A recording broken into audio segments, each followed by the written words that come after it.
So hi everyone, it's Erkan Ali here from Business Bold, and we're in the studio down in the dungeon here with Reshma and Satish Pancholi. Pancholi. Pancholi, yeah. Pancholi. I nearly said Panchola. I don't know where I got that from. It just doesn't sound Indian. It sounds like some kind of Italian. Pancholi. He likes to think he's Italian Yeah. still, even after 15 years. It's like... So Satish and Reshma are a married couple. They run a business together, and there's a lot more to share. So guys, tell us a little bit about what you do, and welcome to this channel. Thank you for having us. Yeah, thank you for having us, Erkan. It's privilege to be here because never really done something like this before, have we? No. So yeah, in front of the I've got camera, your glass of water. even a glass of water. Great service. Yeah. So maybe I'll start with. I think first of all, we first met Erkan. When was it? It was when we were I think probably about 9 years ago. We've been running for now 10 years. Yeah. And it was soon after, no, maybe about 8 years ago. And it was actually, personally for me, it was at a point where I'd kind of fallen out of love with the business I was running, which we're running today at the time. And it was through a friend we got introduced. And yeah, I think meeting, obviously, being introduced to a coach for the first time was also quite a new experience for us. But I think what then followed has really kind of allowed, ourselves and the business to really flourish, hasn't it? Yeah, I mean, I think we've always been me specifically, always been into like personal development and reading and attending seminars, and I had to force Sat to attend. I was Unleash the Power Within back in 2005. What year was that? 2005. Oh, yeah, okay. and then when we came to cross paths, it was very much a changing your perspective, and as opposed to having teachers and guides that are kind of broadcasting, it was very much like putting a telescope on your own existence and life, and where you are, who you want to be, where you want to go. And so when you sort of landed, it was like, oh my God, this is like really turning like really looking inside and really starting to unpick where you are and where you want to be. And also for me, I think for both of us, it was very much about standards, like raising your game, like leveling up, and really figuring out why. And obviously we'd read Simon Sinek, but it's just different when you've got a personal. Yeah, and I think personally it was looking at the business through a different lens. Literally, it was like, there's the doing, But yeah, we were all about doing, weren't we? Yeah. Well, before we go fast forward, because we've gone deep very quick, haven't we? Yeah. It's amazing. We just go straight in. Yeah. So the business is funny you use the word lens. Yeah. Business is a mobile. So we provide a home visiting optician service, basically a domiciliary opticians business. So we're not a high street opticians per se. So we provide mobile eye care to anyone who can't get to an optician. Yeah, which normally ends up in care homes. Which normally care homes, elderly people, younger children with learning disabilities. So really kind of broad spectrum of, people that we kind of see, which makes, my work really interesting and challenging and rewarding at the same time. Well, it's always it's interesting for me as well, because when I get into business, I get to see everything in a way that probably most people won't get to see in your business. Yeah. But also kind of early on, I want to try to work out, walk-in cold. The opticians, how boring is that? Or the hairdressers, or whatever they do. On a level, it's all kind of. It's all very kind of transactional. And everyone's heard of car mechanic or a accountancy firm. All very kind of mundane and a little bit drab. And when I'm going in, I'm trying to, what's special here? What is the story? What is the why that they don't even know that they've got? Or maybe they don't know that they've got one, even, because quite often people don't. Yeah. Some do, but they haven't articulated it. And there was this point where I kind of asked, can I come with you on site? Come and see the business in action, whether that's seeing the food being cooked, seeing the mechanics working, go out and see the builders doing the building, whatever it is seeing the job being done at the coalface. And I came with you on a day, didn't I? You did, yeah. On a visit. Yeah. And I sit there and I'm hanging back and I'm just looking at what you're doing for people, especially people that are maybe towards the, well, not maybe, they're towards the end of their life, and you're going in and suddenly I kind of got, and I don't think I really had glasses back then either. No. Do you know what I mean? So even on top of that, I couldn't really appreciate you know, because it's the water you're swimming, you don't even realise that you've got, you know. And there was this idea of optimum vision, the gift of optimum delivering the gift of optimum and vision. It was like it was really exciting actually. Just we didn't even stumble upon it. It was hard work getting there because we almost felt like, you know, it's a great business and, you know, the purpose is there, but we didn't feel that human to human connection in the way that we were able to find it, and still do to this day. It lives on. That strapline is still, it lives on. The core well, of what we do. Funny things, because it's been ages since we've worked together. I went back and I look over the website. And I thought I've got to remind myself. You know, look at the vision and mission we wrote, and that kind of starts to consolidate and articulate that value. And this idea of gift of optimum vision is not about glasses and frames and prices. It's about it's about quality of life. And it's about seeing, living and enjoying life, you know. So it's like see, live and enjoy life with Opticall, and it's like just stay. We've got like a marketing manager now, and she's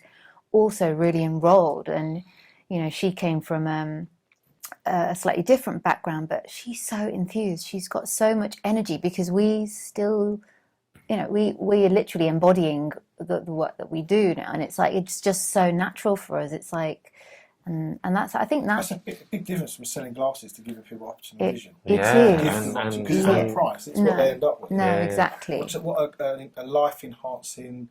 It is, it's just an amazing service to provide to people, you know, and so it really works, you know. It really kind of gives me a lot of purpose in what I do, and those days when you forget. Yeah. When you think, what am I doing? Yes, I'm on the road again. Today, by the way, of course it is. It's February the 27th, is it? Yeah. And it's snowing outside. You must be thinking, well, I'm going all the way to Hartford. it Well, was beautiful. Yeah. The snow was gorgeous to watch, actually. So the question that came to mind, being parents, being a married couple, and running a business, you know, it's a lot to manage in one hit. You know, it's quite often that's not unusual for me to go in and work with people that are working with spouses or brothers or very close, and then their families, and so the whole thing become you know, it's not just about the business; it's about a lot of things. Yeah. How do you think the coaching journey has impacted life quality of life? I personally, I think it's the coaching and understanding each other's, you know, responsibilities and boundaries and needs. Yeah, boundaries is a good one. Boundaries is a good one. But because it's being in business, you know, together as partners. I think at the time we met you everything was very blurred, and you know, we were working. We'd started the business from home, so everything was together, like home life, and you know. And we started with a paper-based system. Yeah, and we actually had staff coming into our house, so it was like you couldn't.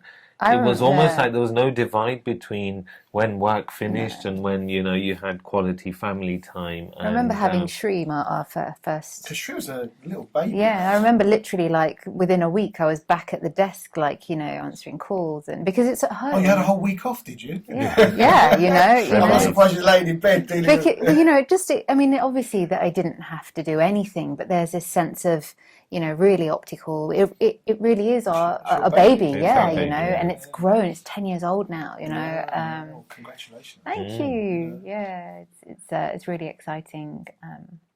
But yeah, so it's been interesting. You know, there have been tougher times and easier times, and there is no kind of like, you know, there's always peaks and troughs, and when it gets busy, you do have to dial into what you need to get done, and sometimes the relationship does take a kind of a backseat, but you check in, and you've taught us to do that, and if sometimes, like yesterday, we decided to check in and we have conversations that you kind of need to have, and it's like, okay, I acknowledge that this is the situation right now. It's not always going to be the case. But so you done a little clear up if we came here today. Well, I think we better get straight, But also, Resh, you've had a on and off career outside the business. Well, this is it. Yeah. Tell us a bit about that. So I used to work in the city prior to us setting up the business, and back in 2009 when the markets crashed, it was all very dull and dreary in the city, and I did not want to be there. And so we started this up together, but I kind of helped create kind of like the systems and the processes that the business kind of uses today. But there was always a part of me that felt like, Sat's the clinician. I work in the back office, and now the business is up and running. This is like, sort of a little bit further down the line, and I've got young children, so I kind of then retrained to teach yoga, and that was great. And then for a while I was like, it's not quite the same as working in the city, and then kind of eventually ended up back not in the city but working for quite a large corporate, and it was really nice for me to have that independence and a life away from the business and Sat, and I'd be able to have a cup of tea at my desk, and without sticky fingers all over you. Yeah, or like just think the pickups, and I felt like I really needed that. But I think as a woman, there are always these like archetypes. This the kind, I want to be a career woman, I want to be a great mother, I want to be a wife, a sister, blah blah. But it all very much came to a head.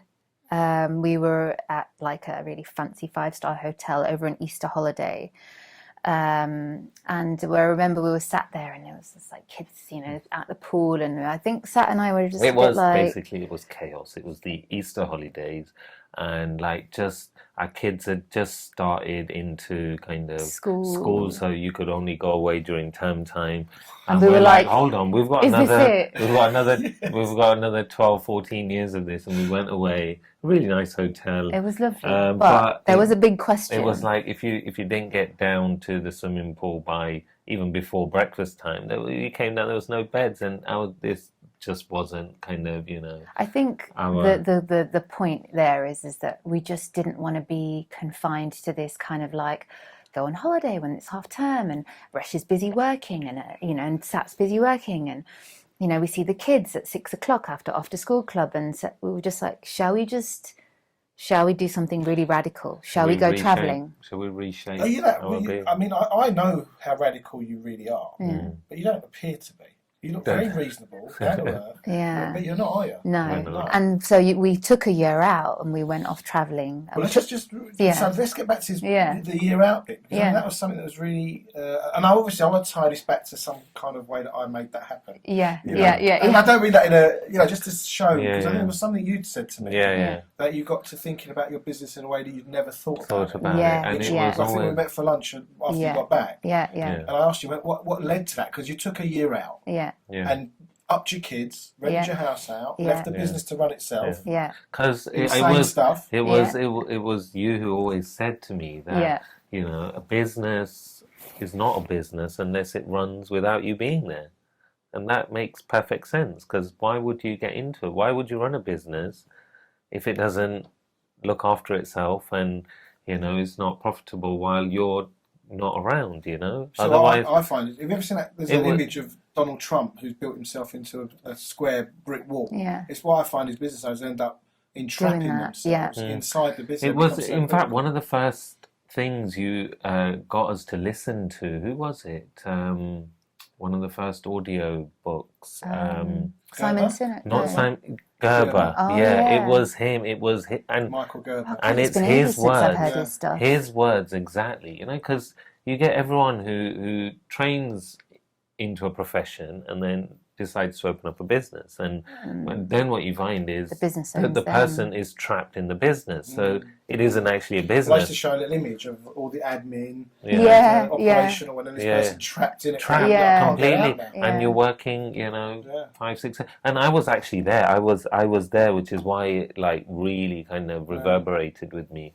so fully It's divine timing. Because it was, wasn't because I remember, and when we first started the business, and we would go away on holiday, and everything would come to a standstill, and Wheels would fall off. everything. It was like, and everyone was asking for me, and it's like it was one of those moments where I came back and thought, hold on, this is not right. So I decided to take on another optician, so people started seeing another face, and then it kind of moved on from there, you know, to not be in the front line, not be the doer. So this little conversation about a business should run without you, i.e., you can be in your business, you can work on your business, and there's times where you have to be in it. Yeah, we get building, that. You know, unless you've got lots of capital behind you to Yeah. pay bills. But, you know, there is that stage. But there comes a point where it can kind of self-run, and you're tweaking and monitoring. Yeah. But it was that conversation that led to the year. Now, I'm interested in demonstrating is the value of understanding that the business can and should run. I don't know the word should, but if it runs without It's possible. it's possible. Then there's opportunities elsewhere. Yeah. And that opportunity for you was to take your family Yeah. and go on what you could term a lifetime opportunity. Yeah. Yeah. So tell us a bit about that journey. When did it first come up as a, hey Sat or hey Resh, you know what we should do? How did it come up?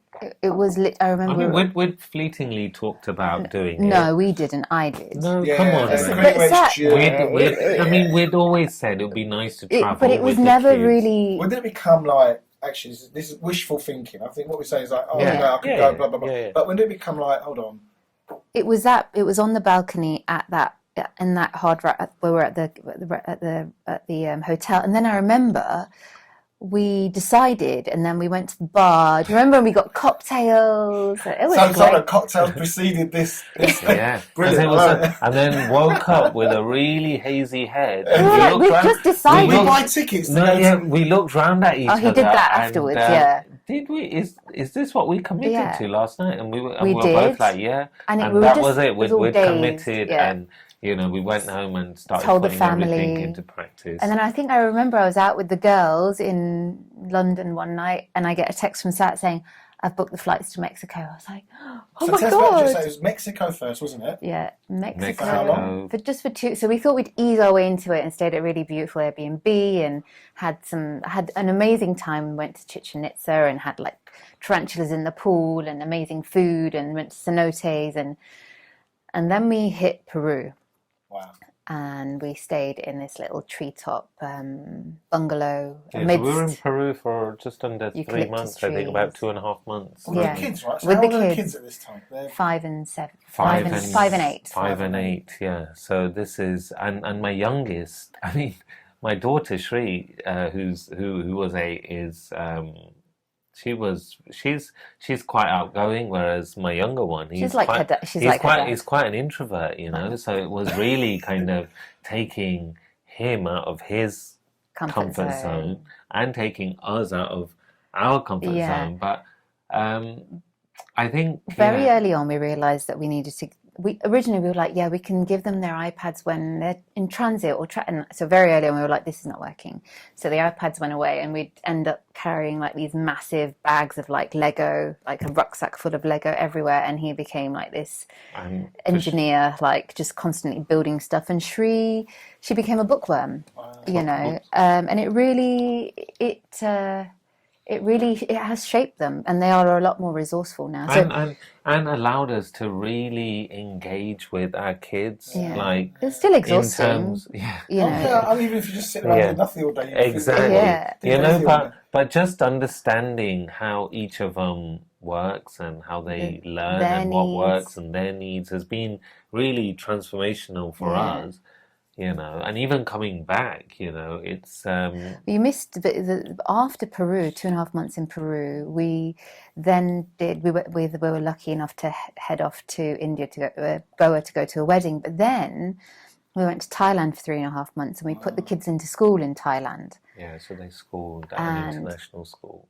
That's a smart move. Yeah. So the channel is called Bold, right? I mean, can you get how bold all this is? I mean, it's not this isn't normal, is it? I mean, imagine once you did it, it wasn't so scary. But you know, to actually put your business. I think like when you're in it, and we met so many families, and it's actually not many that ran. Well, Ran we business, did, or but like us, you know, where we actually had. Can I just say something? You're not independently wealthy, right? No. Like, it's not like you've got a trust fund and Nothing. hey, should we get one? You know, for a year away. Nothing You had like a that. business. Yeah, you had a mortgage. Yeah. You had, you know, bills and everything. Everything. car payment, Everything all the carried things on. that everybody's got. Yeah. And you took this unreasonable stand to have this adventure. Yeah. So it wasn't by any means, as far as I know, it wasn't like a. No, we did sell one. We sold a car. We sold one of our cars, and we're still with only one car now. So we've been back for 6 months, and we make do. We're just making do. So you did what you had to do to go. There were sacrifices. Yeah. You've had the experience, and now you're building back up. Yeah. And it was exquisite. It was so far out. It was. Can you share with me some of the experiences you had in Peru? Now remember we're on. It's up to you, but. Yeah. So for me, what's really interesting about this, I think, go on. Sorry, it's how the mindset shift has made so much more possible down the line. You know, that one thing, and I mean, I'm just saying, is when you kind of go, this business should be able to run without me, whatever that is for you, listening. You know, what is it that your business isn't giving you today that you wanted from it? And there are probably things you haven't even thought that you would have wanted until you have that insight. Suddenly things become possible. Whether that's going on trips abroad, whether it's buying a summer home, whether it's, I don't know, climbing a mountain, you know, things so that these insights and breakthroughs lead to, for me, massive dreams coming true, because it must have been a dream. Very it does, and so. I remember quite early Incredible. on, it was almost reverse engineering, like, so trying to figure out how you want your life to look, you know, and then working back. Yeah. They call that the Merlin principle. Yeah, so it's like throw yourself 5 years out. Yeah, throw yourself 5 years out, figure out how you want your life to look, and then, you know, kind of, you know, do everything geared up to make it look I mean, the other thing is quite often when, prior to working with business owners, they're always thinking about sales and making more money. That's the thing that most people want to do. You know, when I say business performance, they think, right, more money. I'm like, okay, but there's so much more value than just more money. Yeah. And more money doesn't mean more profit, is what, you know. Or more freedom. Or more freedom. This is what do you want in life? Yeah, you know? it's like that you need to, and what I found over time is, you know, the bigger you get, you know, the more commitments you have, more kind of staff you take on, you know. Suddenly, you know, you've gone from just managing maybe 1 or 2 people to 7 or 8 people, you know, or 25, 30. Or 25, that requires 30. different skills. That requires completely different skills, and suddenly the business looks very different, you know. Well, we had that conversation recently. And I accused you of was that getting into your comfort zone? Yeah. And I've been challenging you to get out of the comfort zone. Yeah, and you have. So we're like, no, I ain't doing that. But there is, I think it's a bit. So for me, what I noticed, you know, working with individuals in their businesses, it's a bit like driving a car. You know, you reach the limit of first gear, and the revs are up, and you're feeling the stress and whatever. And a lot of people either stay there for longer than they should, or they go back down to what's comfortable. And then my job is to kind of go, can you see the limit? It's right there. You need the second gear. Yeah. Oh, no, I'm all right. I know what I'm doing. Like this one. No. Let's second gear. Just take it. And what happens when you take second gear? The car kind of lulls a bit. You kind of slow down a bit first, and then you start to build back up into a new level. Yeah, you know, and then so in tune with that. Yeah, because I think that hitting that limiter, and then helping to identify it, because you know you're there. We all know when we're hitting our limit because we feel the stress. There's breakdowns or things aren't working as they should. And then when you create that new level of understanding, there's another gear and another gear and another gear. And it's not like one gear is better than the other, whether that's turnover, number of staff, or what about the type of contracts you want to be involved. You know, sometimes people kind of, I'm bored doing this now. I mean, I get to stages where I'm bored working with this type of business now. I want to work with something that, that's not like going to work every day, but it's the next, the studio. Yeah. It's a new level of, for me, this is very, doing this in this way has called upon me to learn new skills. And I'm not, by profession, a video producer or an interviewer. Do you know what I mean? So, but at the other side of those breakthroughs, there's massive opportunity. Yeah. That are not just business related. That's the thing. I think you guys have proven fantastically. That it's not just about bottom line and making more money. It's about, well, really, what do you want from this thing called your business? Yeah, and you have to keep checking in. You really do have to, other's you can get reevaluating. I think